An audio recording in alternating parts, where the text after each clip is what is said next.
What's good, everybody? So, as you've seen in the article, a man stabbed this woman in a car multiple times. Now, if you didn't read the full article, the man stabbed the woman because he suspected her of cheating. He drove to the police station and confessed what happened. I'm going to speak to the ladies in this video. If you see signs of domestic violence, it's time to leave. I don't care how insignificant the signs are, whether that's a verbal threat or a push or somebody even grabbing you, aggressively. The longer you stay with that person, the harder it's going to be to leave, because you're going to grow a trauma bond with that person. And 9 times out of 10, that person's going to manipulate you and make you feel like it's your fault, and etc. And it's going to be harder to get out of. And that man's going to manipulate you in this demonic. I'm going to tell you right now, from a spiritual side, it's very demonic. So you got to get up out of there. Even if they show signs in years later down the line, it's going to be harder to leave. It definitely is, but you got to. Because if that person is capable of putting their hands on you, that person is capable of killing you. So, I know it's hard. It's not easy. I've known a lot of women who dealt with these things, and I know this woman who's not here today because of it. It's one of the hardest things to do, to get out of a situation or get away from somebody you love and you think that person loves you.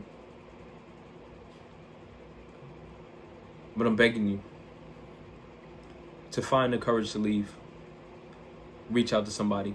If you feel like you can't do it on your own, reach out to somebody and get the help to get out of that situation. I don't care who you reach out to. Reach out to somebody who can help you before it's too late. You don't want to get to the point where you need a restraining order and all that. That's why, ladies, I need you to protect yourselves physically, spiritually, emotionally, and mentally.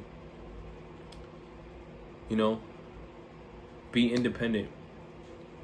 Not in a way that you don't need a man or anything like that, but be independent.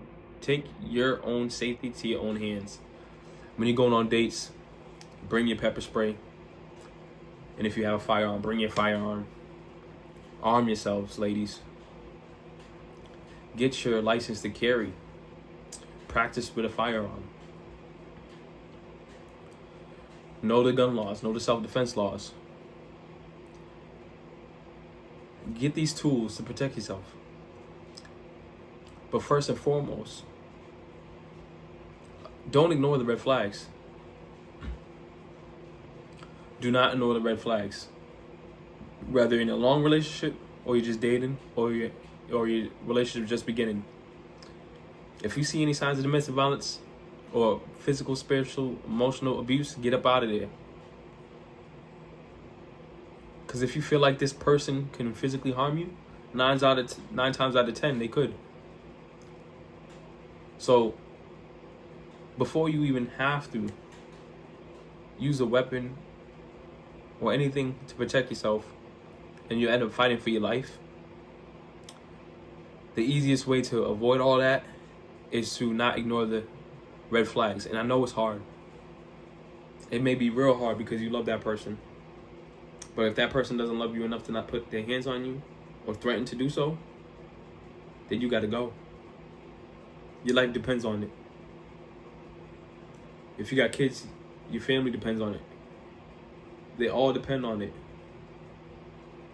You have a long life to live, and you don't want to cut it short because someone portrays a level of manipulation and a level of abuse, and they have the potential to kill you. You have so much to live for. And you can't see what God has promised for you if you're not here on this earth, because some man took your life. So many, all the ladies who are in a domestic violence situation, who's being harmed physically or verbally, to leave, get help, contact somebody. If the signs are there, the signs are there and not going nowhere. The signs just don't go. It's a pattern that escalates and escalates. It never de-escalates. There's no de-escalation you can do in a domestic violence situation. You may be able to de-escalate the situation temporarily once, but it's gonna keep happening. You can't fix that person. That person has to fix themselves, and it's not up to you to fix them. And you don't need to fix them. You don't deserve to try and fix them. You know what I'm saying? I need you to find the courage and get help. If you don't do it for yourself, do it for your family, do it for your kids, do it for somebody who loves you.